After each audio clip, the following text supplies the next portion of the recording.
सभी को जय मसीह की। एक बार फिर से आप सभी का हमारे गुरुवार के बाइबल अध्ययन में स्वागत है। जैसे कि हम पिछले 2 हफ्ते से वचन में से कुछ चीज़ों को सीखा हमने। पहले हमने सीखा अनुग्रह के बारे में और उसके बाद हमने विश्वास के बारे में सीखा। विश्वास और कर्म किस तरीके से हमारे उद्धार को, हमारी दोष मुक्ति को प्रभावित करते हैं।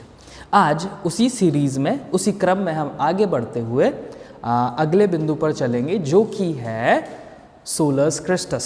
सोलस क्रिस्टस केवल मसीह द्वारा। अभी हमने देखा था इफिसियों का दूसरा अध्याय और 8वां वचन के अंदर जिस तरीके से लिखा है कि विश्वास के द्वारा अनुग्रह ही से तुम्हारा उद्धार हुआ है, यह कर्मों से नहीं, ये तुम्हारी ओर से नहीं वरन परमेश्वर का एक दान है।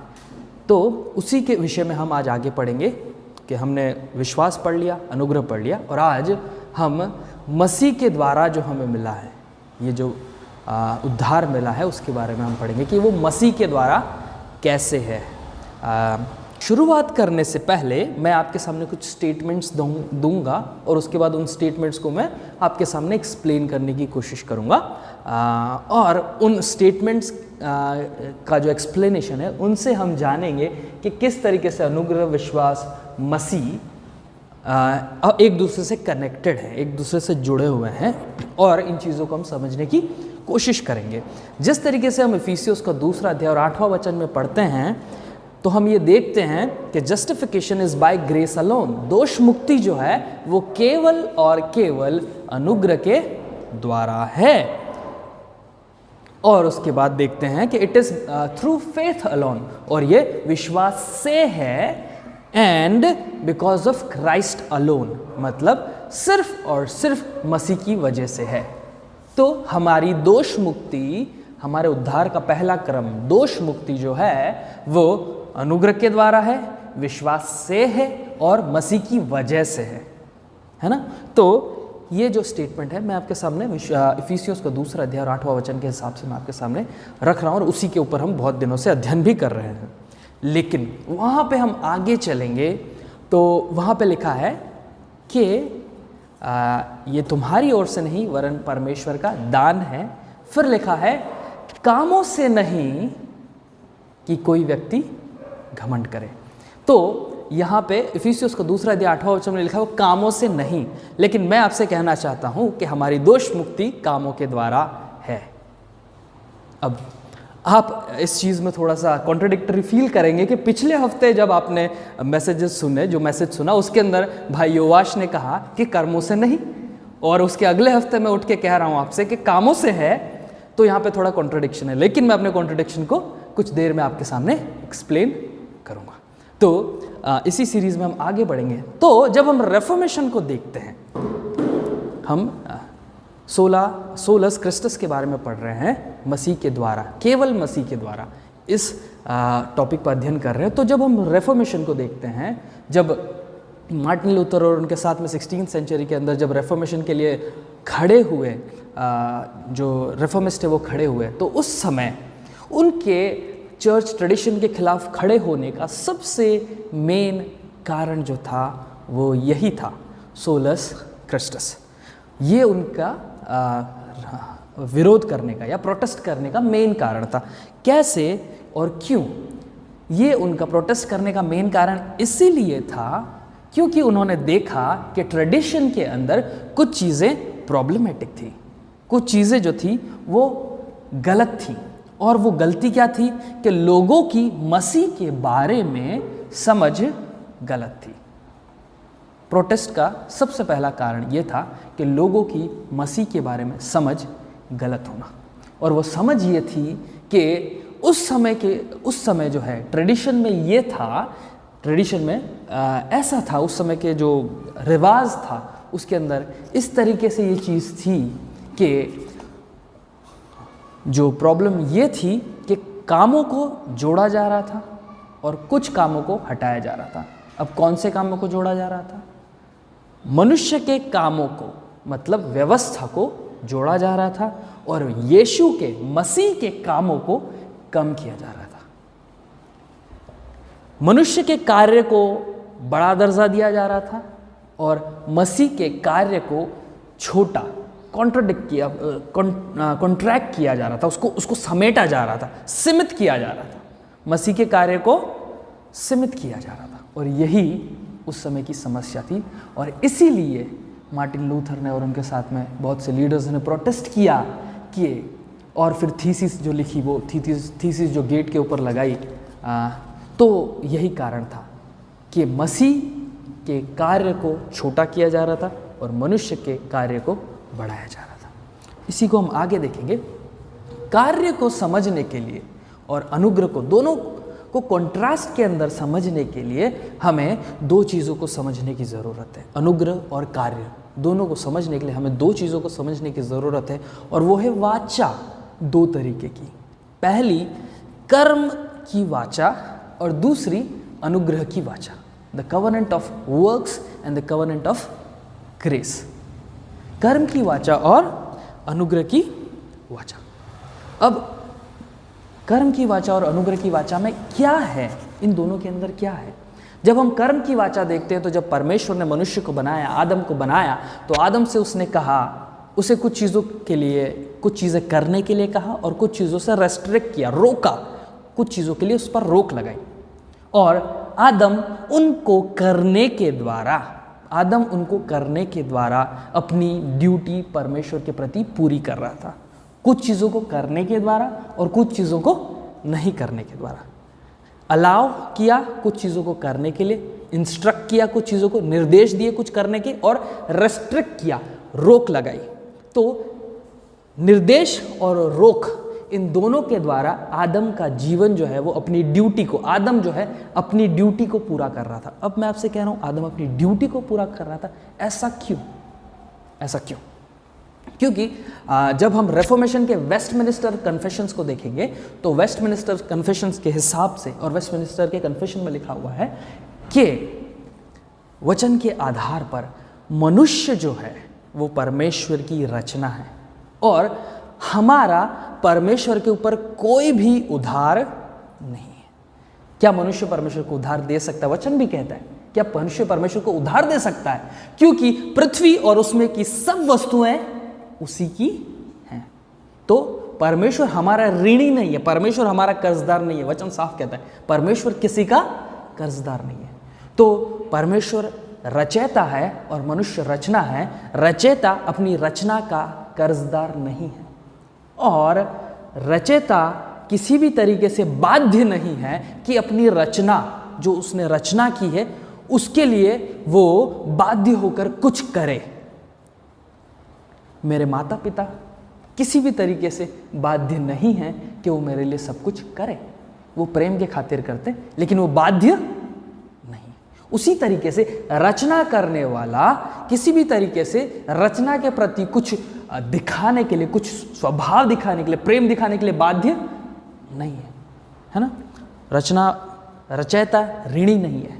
उसी तरीके से मनुष्य को देखेंगे हम कि मनुष्य परमेश्वर के लिए कुछ भी करे, वो मनुष्य जो है कभी परमेश्वर को कुछ उधार दे नहीं रहा है, परमेश्वर की महिमा के अंदर कुछ जोड़ नहीं रहा है, परमेश्वर के लिए वो कुछ भी मेरिट नहीं क्रिएट कर रहा है, अपने लिए कुछ मेरिट नहीं कमा रहा है, अपने लिए कुछ लाभ नहीं कमा रहा है। ये वो जब मनुष्य अब आज्ञाकारिता दिखा रहा है, जब मनुष्य किसी बात को मान रहा है या कुछ कार्य कर रहा है, तब मनुष्य अपने कर्तव्य को पूरा कर रहा है जो कि उसका रचना होते हुए है। हम गरीब की मदद क्यों करते हैं? It is our moral duty. हम भी अंधे को रास्ता पार क्यों कराते हैं? It is our moral duty. तो अब हम जब किसी अंधे को रास्ता पार करवा देंगे तो हमने कुछ बड़ा काम नहीं कर दिया है, क्योंकि वो हमारे ऊपर एक moral duty, being a human, being in a social setting, एक सामाजिक संरचना के अंदर रहते हुए वो हमारी जिम्मेदारी बनती है कि हम मानव जैसा व्यवहार दिखाएं। संसार की अंडरस्टैंडिंग, संसार की समझ के हिसाब से मैं आपसे ही बात कर रहा हूं। तो उसी तरीके से जब मनुष्य परमेश्वर के लिए कुछ करता है या परमेश्वर की आज्ञा को मानता है, तो वो किसी भी तरीके से परमेश्वर पर कर्जा नहीं चढ़ा रहा है, लेकिन वो क्या कर रहा है? अपनी ड्यूटी को, अपने कर्तव्य को पूरा कर रहा है और इससे परमेश्वर अनअफेक्टेड है, इससे परमेश्वर के ऊपर कोई प्रभाव नहीं पड़ रहा है।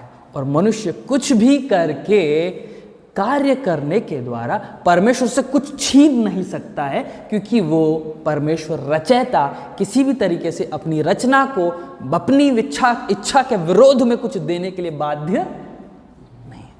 इसका मतलब रचना किसी भी तरीके से परमेश्वर को कुछ भी करने के लिए मजबूर नहीं कर सकती है ना। रचना किसी भी तरीके से मनुष्य को कुछ करने के लिए परमेश्वर को कुछ करने के लिए मजबूर नहीं कर सकती।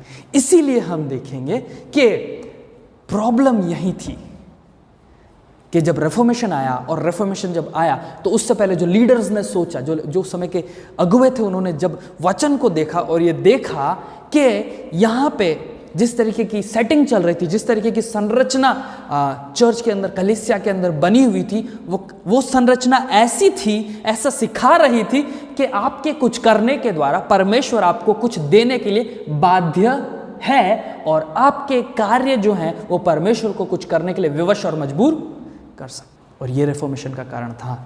और जब मनुष्य अपने कार्य के द्वारा परमेश्वर को कुछ करने के लिए मजबूर कर देता है तो उससे परमेश्वर का कार्य जो पूरा है वो घट जाता है, इससे परमेश्वर बाध्य हो जाता है और इससे उसका अनुग्रह जो है वो छोटा हो जाता है।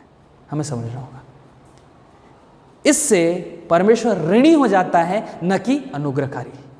और यही बहुत बड़ी समस्या है, क्योंकि उसकी महिमा में बहुत बड़ा धब्बा है कि वो मनुष्य का ऋणी है, नहीं, वो अनुग्रहकारी है। इसीलिए रेफॉर्मेशन आया और हमने देखा कि किसी भी तरीके से परमेश्वर हमारे लिए कुछ करने के लिए बिल्कुल भी बाध्य नहीं है। ये वेस्टमिनिस्टर कन्फेशन के अंदर उन्होंने स्पेसिफाई किया कि जब रेफॉर्मेशन आया उसके बाद में जब वो लोग चर्च को एक अलग सेटिंग में डेवलप करने की कोशिश कर रहे थे, प्रोटेस्टेंटिज्म में डेवलप करने की कोशिश कर रहे थे, तो उन्होंने देखा कि समस्या है, तो उन्होंने इस चीज़ को रेक्टिफाई किया, इस चीज़ को ठीक किया और ये कन्फेशंस को लिखा। तो हम देखते हैं कि किस तरीके से ये जो कवनेंट ऑफ वर्क्स है कि आदम से परमेश्वर की वाचा थी और परमेश्वर ने आदम को कार्यों के विषय में कुछ आज्ञाएं दी थी, कुछ अनुमतियां दी थी और कुछ रोक लगाई थी। और आदम को अपने कर्तव्य के रूप में उन अनुमतियों को और उन रोक को फॉलो करना था, उन रोक और अनुमतियों का अनुसरण करना था, लेकिन आदम उसको नहीं कर पाया। आदम की क्षमता नहीं थी, आदम उसको पूरा नहीं कर पाया। परमेश्वर ने कहा था जिस दिन तू इस फल को खाएगा, इस वृक्ष के फल को खाएगा, उस दिन निश्चय मर जाएगा। परमेश्वर ने कहा था तू निश्चय मर जाएगा, और परमेश्वर चाहता तो मार सकता था। आत्मिक रूप से तो मर गया, लेकिन परमेश्वर चाहता तो शारीरिक रूप से भी उसको मार सकता था। और इस उदाहरण के द्वारा, इस चीज़ के द्वारा परमेश्वर, हम यहाँ देखते हैं कि मनुष्य कार्य की वाचा, जो परमेश्वर ने कार्य दिया है मनुष्य को, उसको फुलफिल करने में, उसको उस तक पहुँचने में, उसको पूरा कर देने में समर्थ नहीं है। और इसीलिए उसके बाद जो उसका पूरा वंश है, उसी पूरी जनरेशन है जिसमें हम भी हैं, जिस तरीके से आदम कर्मों की वाचा को पूरा करने में असमर्थ था अपने स्वभाव के कारण, उसी तरह हम भी इस कर्मों की वाचा को पूरा करने में असमर्थ हैं। हम जिस तरीके से आदम असमर्थ था, उसी तरीके से हम भी असमर्थ हैं। लेकिन इस कर्मों की वाचा के बीच में ही परमेश्वर ने उत्पत्ति उसका 3 अध्याय, उसके अंदर आदम से कहा, उसको श्राप दिया। कर्मों की वाचा पूरी नहीं हुई, परमेश्वर ने उसे श्राप दिया, लेकिन उसी समय परमेश्वर ने अपने अनुग्रह की वाचा को, कवनेंट ऑफ ग्रेस को वहाँ पे इंट्रोड्यूस किया। पहली वाचा कर्मों की वाचा और दूसरी वाचा अनुग्रह की वाचा। अपने अनुग्रह की वाचा को वहाँ पे संबोधित करते हुए कहा कि सांप जो है वो मनुष्य की एड़ी को डसेगा और स्त्री का वंश जो है वो सांप के सिर को कुचलेगा। उसने जिस तरीके से पाप का जो डंक है वो मनुष्य की क्षमता जो है उसको पार करने की, उससे बाहर है पाप का डंक। क्योंकि लिखा है कि जो रोमियो उसका 5वां अध्याय के अंदर लिखा है कि मौत आदम के इस तरीके से, आदम के अनाज्ञाकारिता की वजह से मौत संसार में आई और सब मनुष्यों में फैल गई, सब मनुष्यों में फैल गई। और वो इसीलिए उसका जितना भी वंश हुआ वो सारा उस कर्म की वाचा को करने में असमर्थ था। इसीलिए परमेश्वर ने अनुग्रह की वाचा का संबोधन यहाँ पे किया, इंट्रोडक्शन यहाँ पे किया। और हम देखेंगे उसके बाद एक और वाचा परमेश्वर ने नूह से बांधी, उसके बाद एक और वाचा परमेश्वर ने अब्राहम से बांधी। और अब्राहम से जो वाचा बांधी उसके विषय में जब हम नए नियम के अंदर पढ़ते हैं तो पौलुस जो है वो ये कहता है, रोमियो की किताब में पौलुस ये कहता है कि अब्राहम ने विश्वास किया और वो उसके लिए धार्मिकता गिना गया। जब परमेश्वर ने अब्राहम को बुलाया तो विश्वास के द्वारा, उसने कुछ किया नहीं था, वो उसके लिए फिर भी धार्मिकता गिना गया। उसके बाद हम अगली वाचा जो है वो पढ़ते हैं, मूसा की वाचा। मूसा की वाचा जो है उसके अंदर जब हम देखते हैं तो मूसा की वाचा में भी कर्मों के आधार पर कुछ आशीष थी और कुछ श्राप थे, लेकिन वहाँ भी परमेश्वर ने अपने अनुग्रह की वाचा को सांप को ऊंचे चढ़ाने के द्वारा दिखाया। परमेश्वर ने अपने अनुग्रह की वाचा को नूह के समय में, जब नूह जहाज से उतर गया तब उसने मेमने की बलि चढ़ाई और उस बलि के द्वारा, वो धन्यवाद की बलि थी, लेकिन साथ ही साथ जो पुराना संसार जो वो छोड़ के आया था उससे एक नए संसार में उसकी एंट्री, उसकी शुरुआत की वाचा थी। और वहाँ पे भी एक मेमने की बलि चढ़ाई गई। अब्राहम से जब कहा गया तो वहाँ पे इसहाक के द्वारा परमेश्वर ने अनुग्रह की वाचा का जिक्र किया। और जब मूसा की बात आई तो वहाँ पे सांप के द्वारा, सांप को ऊंचे पर चढ़ाने के द्वारा, लटकाए जाने के द्वारा परमेश्वर ने अपने अनुग्रह की वाचा का जिक्र किया। परमेश्वर ने इन कर्म की वाचा के बीच में हमेशा अनुग्रह की वाचा का जिक्र किया। और हम देखेंगे जब हम हिब्रूज पढ़ते हैं, इब्रानियों जब पढ़ते हैं तो उसके अंदर हम देखते हैं कि किस तरीके से पुराने समय के जो लोग हैं वो विश्वासी गिने गए या धर्मी गिने गए, किस तरीके से अब्राहम धर्मी गिना गया। हम जब देखेंगे तो वहाँ पे देखते हैं कि अब्राहम विश्वास के द्वारा धर्मी गिना गया। किस चीज़ पर? आने वाले उद्धार की प्रतीक्षा में। इसलिए वचन कहता है कि हमारे जो बाप दादा जो थे वो आने वाले, पुराने नियम के जो बाप दादा जो थे वो आने वाले समय में जो उद्धार होने वाला था उसकी प्रतिज्ञा पर विश्वास के द्वारा धर्मी गिने गए। बहुत सी बार हम अपने आसपास में लोगों को ये बातें कहते हुए सुन सकते हैं कि जिन्होंने व्यवस्था नहीं पाई उनका व्यवस्था के बाहर उनके मन की चेतना के द्वारा न्याय है। और हम ये सवाल हमारे जीवन में हमारे मन में उठ सकता है कि यीशु मसीह से पहले जब लिखा कि स्वर्ग के नीचे और पृथ्वी के ऊपर कोई और दूसरा नाम नहीं दिया गया जिसके द्वारा हम उद्धार पा सकें, तो फिर यीशु मसीह जब नहीं आया था उससे पहले वाले लोगों का न्याय या उनका उद्धार किस विषय से हुआ? तो यहाँ पे भी बाइबल अपने आप को स्पेसिफाई और क्लियर करती है कि उससे पहले वाले लोगों का भी जो न्याय और उद्धार जो है वो यीशु मसीह के द्वारा ही हुआ है। कैसे? यीशु मसीह के आने की प्रतिज्ञा पर विश्वास करने के द्वारा। हमारा उद्धार यीशु मसीह आ चुका है उस पर विश्वास करने के द्वारा हुआ। और यीशु मसीह से पहले के समय के लोगों का जो उद्धार है वो किस आधार पर हुआ? आने वाले उद्धार की, आने वाले मेमने की, आने वाले अनुग्रह की प्रतीक्षा के ऊपर विश्वास करने के द्वारा हुआ, उसके आने वाले उद्धार की। क्योंकि हम देखते हैं कि जब जो जकरिया जो है वो मंदिर के अंदर रहता था और वहाँ पे लिखा हुआ है कि वो उद्धार की बाट जोड़ रहा था। एक स्त्री भी थी जो आने वाले उद्धार की बाट जोड़ रही थी, आने वाले उद्धार की बाट जोड़ रही थी, इसीलिए वो धर्मी गिने गए। और फिर वो कहती कि हे प्रभु अब मुझे विदा कर, क्योंकि तेरे उद्धार को मैंने देख लिया है। तो वो यीशु मसीह से पहले आई थी और उस उद्धार की बाट जो रही थी, और वो उद्धार की बाट जोहने की वजह से, उद्धार का रास्ता देखने की वजह से और उद्धार आने वाला है उस पर विश्वास करने के द्वारा धर्मी ठहरी।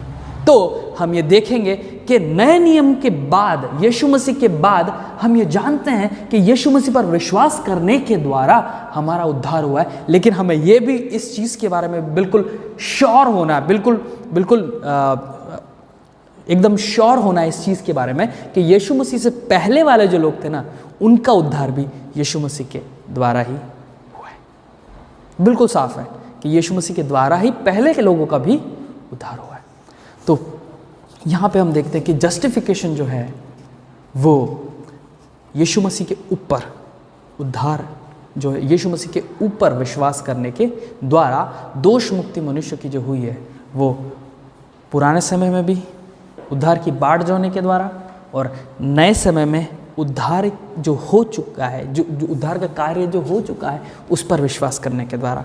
पुराने समय में उद्धार का कार्य होने वाला है, उस पर विश्वास करने के द्वारा, और नए समय में उद्धार का कार्य हो चुका है, इस पर विश्वास करने के द्वारा। और उद्धार का कार्य जो है वो यीशु मसीह के द्वारा किया गया।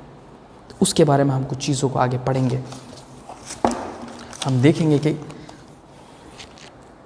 यीशु मसीह जो है, अब हम देखेंगे कि यीशु मसीह का क्या रोल रहा है इसमें। उद्धार हमारा हुआ और इसमें रोल क्या रहा। यीशु मसीह जो है वो अपने आप से कहते हैं कि मैं व्यवस्था को पूरा करने आया हूँ, व्यवस्था को लोप करने नहीं वरन व्यवस्था को पूरा करने आया। तो अभी जब हमने देखा कि कर्मों की वाचा जो थी उसको मनुष्य पूरा नहीं कर पाया, और कर्मों की वाचा या कर्मों की जो व्यवस्था थी उसको मनुष्य पूरा नहीं कर पाया, और परमेश्वर को पता था कि मनुष्य पूरा कर भी नहीं पाएगा, इसीलिए उसने आने वाले उद्धार की बात की, इसीलिए उसने आने वाले उद्धार की वाचा दी, क्योंकि परमेश्वर को पता था। और जो आने वाला उद्धार था वही यीशु मसीह था। आने वाला उद्धार जो था वो यीशु मसीह था। और जितने भी कार्य उद्धार के लिए किए जाने थे, सबसे मेन कार्य था उद्धार, मनुष्य के उद्धार के लिए, क्योंकि लिखा बिना लहू बहाए पापों की क्षमा नहीं है। तो ये सबसे मेन कार्य जो दोष मुक्ति के लिए होना था, बलि होने का, वो कार्य यीशु मसीह ने कर दिया। जो कार्य मनुष्य नहीं कर सकता था वो किसने कर दिया? यीशु मसीह ने कर दिया। इसीलिए यीशु मसीह ने कहा कि मैं व्यवस्था को पूरा, कौन सी व्यवस्था को? वाचा की जो व्यवस्था थी, कर्मों की जो व्यवस्था थी, कर्मों की जो वाचा थी, कर्मों की जो व्यवस्था थी, उसके लिए यीशु मसीह ने कहा कि मैं व्यवस्था को लोप करने नहीं परंतु व्यवस्था को पूरा करने है। और उसने यहाँ पर जो मनुष्य से नहीं हो पाता था, क्योंकि वो कुछ भी करता था वो उसके लिए ड्यूटी गिना जाता था, उसका कर्तव्य गिना जाता था। मनुष्य कितनी भी कोशिश करता था वो अपने कर्तव्य को पूरा कर रहा था, वो अपने लिए कुछ भी एक्स्ट्रा नहीं कमा रहा था, जिसको कि यीशु मसीह ने पूरा कर दिया। मनुष्य नहीं कमा सकता था, नहीं कार्य करके कमा सकता था, उस कार्य को किसने कर दिया? यीशु मसीह ने कर दिया। क्योंकि मनुष्य बलि चढ़ जाता या मनुष्य मर जाता तो भी वो अपने पापों के लिए मरता, वो न्याय होता, वो अपने पापों के लिए मरता, वो न्याय था। पापों की क्षमा मेरे मरने से मुझे नहीं मिल सकती है, मेरे मरने से मेरा न्याय होगा कि मुझे मरना था, क्योंकि मेरे ऊपर श्राप है। कौन सा? जो परमेश्वर ने शुरुआत में दिया कि जिस दिन तू उस फल को खाएगा उस दिन निश्चय ही मर जाएगा। तो परमेश्वर का श्राप मेरे मरने से पूरा होगा, मेरा उद्धार नहीं हो सकता मेरे मरने से। लेकिन यीशु मसीह के मरने से पाप भी क्षमा हो सकते हैं, उद्धार भी हो सकता है, और मेरा श्राप भी खत्म हो सकता है। इसीलिए ये कार्य जो यीशु मसीह ने किया वो कोई और नहीं कर सकता था। किसी भी कार्य के द्वारा, किसी गरीब की मदद करने के द्वारा, चर्च में फंड देने के द्वारा, किसी भी तरीके से मनुष्य ड्यूटी पूरी कर रहा था, उससे ऊपर कुछ नहीं कर सकता था, वो यीशु मसीह ने पूरा कर दिया। तो अब हम देखेंगे कि यहाँ पे, अब इस डायग्राम के ऊपर हम चलेंगे, इस डायग्राम के अंदर हम देखेंगे कि हमने कर्मों की वाचा को रखा जो मनुष्य पूरा नहीं कर सकता था। अनुग्रह जो कि परमेश्वर का है, जिसके द्वारा अनुग्रह जो है वो अनुग्रह की वाचा के द्वारा जो अनुग्रह है उसके द्वारा मसीह आया, और हमने मसीह ने जो कार्य किया है उस पर विश्वास किया। इस चीज़ को हम फिर से समझेंगे कि ये कार्य जो मनुष्य नहीं कर सकता था उसको पूरा करने के लिए अनुग्रह के द्वारा मसीह आया। तो मसीह जो है वो परमेश्वर के अनुग्रह का परिणाम है। परमेश्वर अनुग्रहकारी है, ये हमें कैसे पता चला? कि उसने हमारे लिए मसीह को भेजा, ये उसका अनुग्रह है। परमेश्वर का अनुग्रह हमें उसने मसीह को जब भेजा तब पता चला कि अनुग्रह के द्वारा मसीह आया है। मसीह जो है वो अनुग्रह का परिणाम है। लेकिन जब हम विश्वास को देखेंगे तो अब हमारा लिखा हुआ है कि विश्वास के द्वारा अनुग्रह से, तो अनुग्रह तो मसीह जो है वो अनुग्रह का परिणाम है। तो विश्वास क्या है? विश्वास जो है वो मसीह के ऊपर होता है। इसलिए मसीह जो है वो विश्वास का तत्व है। मसीह अनुग्रह का परिणाम है और मसीह विश्वास का तत्व या आधार है। अब इसको हम समझेंगे कैसे। अगर मसीह ना हो तो मैं विश्वास किस पे करूंगा? और अगर मसीह ना मरता तो परमेश्वर का अनुग्रह हमें कैसे दिखाई देता? उसका अनुग्रह हमें ऐसे दिखाई दिया कि जब हम पापी ही थे तब मसीह हमारे लिए मर गया। तो अगर मसीह नहीं होता तो अनुग्रह दिखाई कैसे देता? और अगर मसीह नहीं होता तो हम विश्वास किस पर करते? इसीलिए मसीह जो है वो हमारे विश्वास का आधार है और परमेश्वर के अनुग्रह का परिणाम है। और इस तरीके से मसीह जो है वो अपने आप में, हमने जब ग्रेस के बारे में पढ़ा, अनुग्रह के बारे में पढ़ा, जब हमने विश्वास के बारे में पढ़ा, तो इन दोनों को कंप्लीट करता है। क्योंकि अगर मसीह नहीं होता तो अनुग्रह नहीं पता चलता, अगर मसीह नहीं होता तो विश्वास व्यर्थ होता। इसीलिए पौलुस कहता है कि यदि मसीह नहीं मरा और नहीं जी उठा तो हमारा विश्वास क्या है? व्यर्थ है। यदि जो कार्य मसीह ने जो किए हैं कार्य, वो जब पौलुस ने लोगों को बताया, जो सुसमाचार पौलुस ने लोगों को सुनाया कि मसीह मरा और पापों के लिए जी उठा, अगर ये कार्य नहीं हुआ है तो हमारा विश्वास व्यर्थ है। इसीलिए परमेश्वर ने मनुष्य कार्य नहीं कर पा रहा था, इसलिए अनुग्रह करके मसीह को भेजा, और हम कार्य नहीं कर पा रहे थे लेकिन मसीह ने कर दिया, ये हमने विश्वास किया। अनुग्रह ये है कि मनुष्य कार्य नहीं कर पा रहा था इसलिए मसीह आया, और विश्वास ये है कि हम नहीं कर पा रहे थे लेकिन मसीह ने कर दिया। तो हमारा विश्वास जो है, हम कहते हैं कि हम विश्वासी हैं, लेकिन हमारा विश्वास क्या है? हमारा विश्वास ये है कि जो कार्य मैं नहीं कर सकता था वो मसीह ने कर दिया, और इसमें मेरे कामों का कोई भी रोल नहीं है। इसीलिए यहाँ पे जब यीशु मसीह आया तो कवनेंट ऑफ वर्क्स फुलफिल हो चुकी है। वाचा, कर्मों की जो वाचा है वो पूरी हो चुकी है। कर्म हो चुके हैं, कर्म कर दिए गए हैं। किसके द्वारा? मसीह के द्वारा। और अनुग्रह की वाचा भी मसीह में पूरी हो चुकी है। कैसे? कि मसीह आ गया है, हम पर अनुग्रह हो गया है, और उस अनुग्रह के द्वारा हम बचाए जा चुके हैं। तो कवनेंट ऑफ ग्रेस और कवनेंट ऑफ वर्क दोनों मसीह ने फुलफिल कर दी है। परमेश्वर ने कर्मों की वाचा करी थी और आदम ने कर्म नहीं कर पाया, परमेश्वर ने किया मसीह के द्वारा। परमेश्वर ने अनुग्रह की वाचा की थी, उसने मसीह को भेज दिया।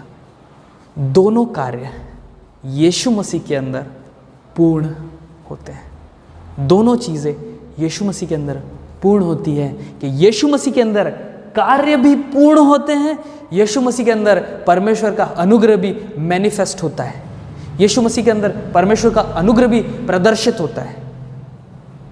इसीलिए हम ये जान लें कि हमारा जो विश्वास है वो केवल मसीह के द्वारा है, हमारे पर जो अनुग्रह हुआ है केवल मसीह के द्वारा है, हमारे कार्य जो पूरे हुए हैं केवल मसीह के द्वारा पूरे हुए हैं। हमारा विश्वास जो है वो केवल मसीह के ऊपर विश्वास करने से ही विश्वास है। हमारे ऊपर अनुग्रह केवल यीशु मसीह के आने के द्वारा ही हुआ है। हमें जो धार्मिकता के कार्य करने थे वो केवल मसीह के करने के द्वारा ही पूरे हुए हैं। इसीलिए सोलस क्रिस्टस कहा जाता है कि जो कुछ हुआ है केवल मसीह के द्वारा हुआ है। कुछ आयतों को हम देखेंगे इसके अंदर जो इन चीज़ों को स्पेसिफाई करती है कि किस तरीके से अनुग्रह के द्वारा जो है वो हमारा उद्धार हुआ। हम देखेंगे यूहन्ना उसका पहला अध्याय 17 वचन, कोई और निकाल ले, प्रेरितों के काम उसका 15 अध्याय उसका 11 वचन।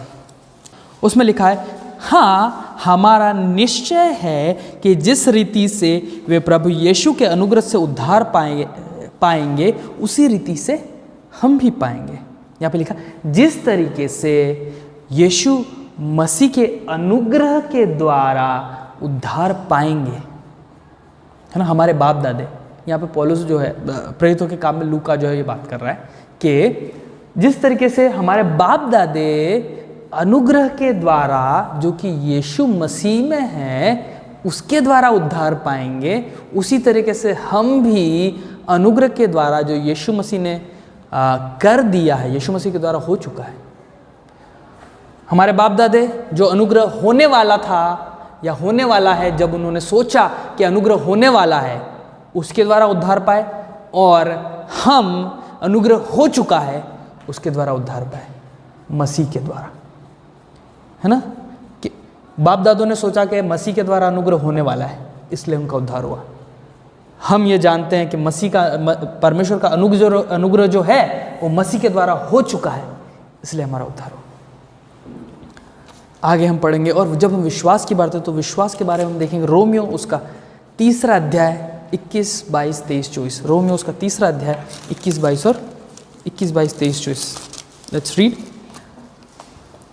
परंतु अब व्यवस्था से अलग परमेश्वर की वह धार्मिकता प्रकट हुई है जिसकी गवाही व्यवस्था और भविष्यवक्ता देते हैं, अर्थात परमेश्वर की वह धार्मिकता जो यीशु मसीह पर विश्वास करने से सब विश्वास करने वालों के लिए है, क्योंकि कुछ भेद नहीं, इसलिए कि सबने पाप किया और परमेश्वर की महिमा से रहित हैं, परंतु उसके अनुग्रह से वो छुटकारे के द्वारा जो यीशु मसीह में है सेंत धर्मी ठहराए जाते हैं।